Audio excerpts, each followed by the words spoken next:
Verbos en español. Estar. Estoy. Hoy yo estoy muy feliz. Estás. Tú estás cansado después del trabajo.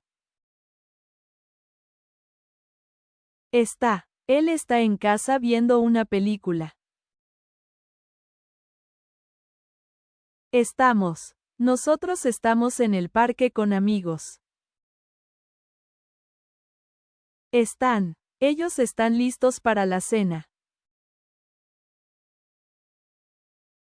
Estuve. Ayer yo estuve enfermo todo el día. Estuviste. Tú estuviste en la fiesta anoche.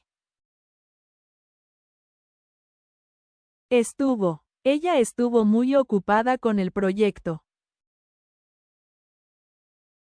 Estuvimos. Nosotros estuvimos en la playa el fin de semana. Estuvieron. Ellos estuvieron en la reunión de la mañana.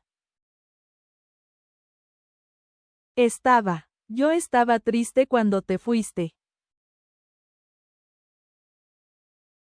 Estabas. Tú estabas en la oficina hasta tarde. Estaba. Él estaba muy concentrado en su trabajo.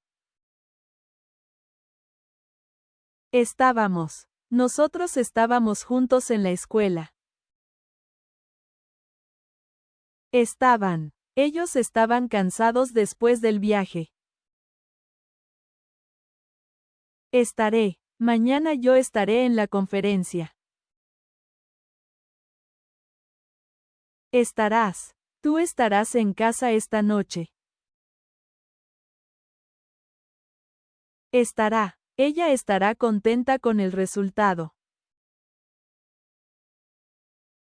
Estaremos. Nosotros estaremos listos para salir temprano. Estarán. Ellos estarán en el concierto el sábado. Estaría. Yo estaría más tranquilo si me llamaras. Estarías. Tú estarías mejor con un descanso. Estaría. Él estaría feliz de verte otra vez. Estaríamos. Nosotros estaríamos allí si pudiéramos. Estarían. Ellos estarían orgullosos de ti.